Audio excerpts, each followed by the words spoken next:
Welcome back to the shop. I'm Jason, and today we're working on Project Street Queen again. You see, I've got Black Pearl up above me because she's getting some final adjustments for a video I'm working on for her. So we're out in the driveway, and we've got a pretty simple repair, or at least I hope it's pretty simple. See, today we're going to be replacing my HVAC control unit. Really common problem on these is that the knobs fail, and you go to try to adjust it, and it's perfect. It did it right there. Try to turn it up, and you'll turn up and it'll go down. And it'll go back and forth and go down or go up. It'll really have its mind of its own. That and the only backlit key that works is recirc. I would like all of my lights to work.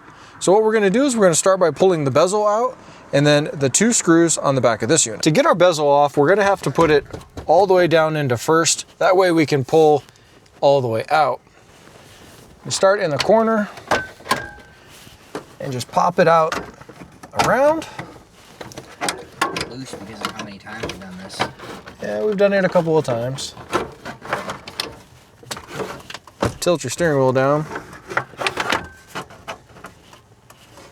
Hit all your buttons while you're at it. It should come right out the top. Try to be careful with these things because much like my dash is now a two-piece dash, they are prone to breaking or ripping these clips off. It does look like I currently have most of the clips, even the little rubber baby bumper stoppers. Now to get our old unit out, we just got a 7mm on the left side and the right side. Then you've got these little clips on the top and the bottom that are going to try to hold it in place. You pop these guys, they'll come right out. And then on the back, we got two harnesses. Pull the little one off, lift the clip up, kind of rock it, and the big one.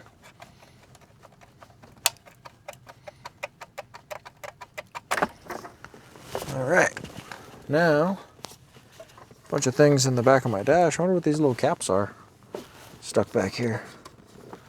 Bunch of trash and stuff. Sure is dusty.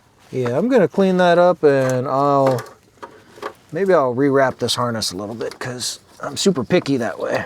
Okay, so after a brief tour of the back of my radio and the disaster that wiring harness is, we're back to getting this guy installed. You got a whole list, being the Dorman unit is universal among GM vehicles, or these GM vehicles, that you need to pick which car you have. I've got the 05 to 07 Silverado, so that means on the back side here, I need to set the dip switches to on, off, on. So number 3 needs to come down like that.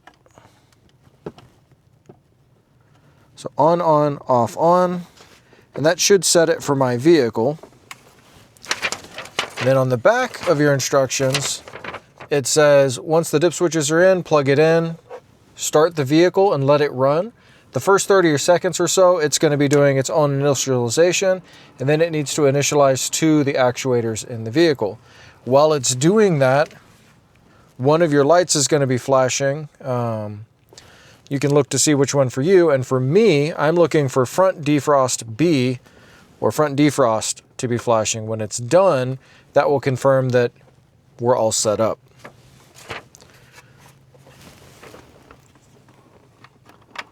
So it should be as easy as plug. There is backlights. There is backlights now. How nice is that? Plug. I had no idea. And then we can get our 4 little clips. Looks clean too. And I'm not gonna, that does look hella good, doesn't it? Yeah. I'm not going to put the screws in until after it initializes. Okay, so these guys flashing. While the module automatically performs a system calibration, may take up to a minute. Certain LEDs will flash for 20 to 30 seconds. Confirm your LED indicator is correct for your vehicle on the chart. If the LED indicator does not match the chart, this is the one that's supposed to be flashed for me. It looks like it already calibrated. It says it can take up to 30 seconds, and mine looked like it only took like 5. So we can adjust that down. Oh, that button feels a lot better. You can see all the buttons. You can see all the buttons now. And AC on. Resert.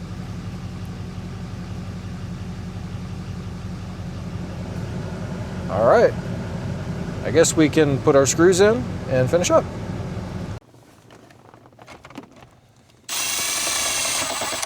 These only take one ugga-dugga. That was 3. That's true. That's true. That was an ugga-dugga.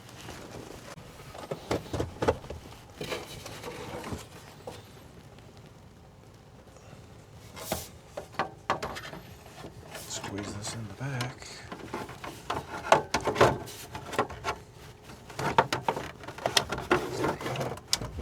It's tight. It is tight. But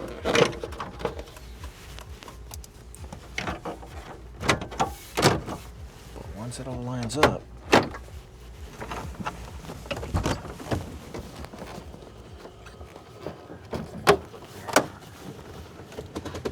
There's a line up with the bench. Right? It's good. well, that was as easy as I thought it was, except for that mess that I found back behind the radio. That's not going to be very easy to deal with, but that's going to be coming up soon. We're going to be replacing the radio. I might make some changes to the subwoofer setup in here and the door speakers. I'm definitely going to be insulating the doors with some sound deadening and fixing a lock actuator. Lots of upgrades, repairs, and maintenance to be done on the Street Queen. Stay tuned for more. Join the channel, like, subscribe, comment, be part of the garage crew, and buy some of the stuff down below. It's going to help me pay for more mods to this guy, girl, the Queen, whatever it is. I'll see you in the next one.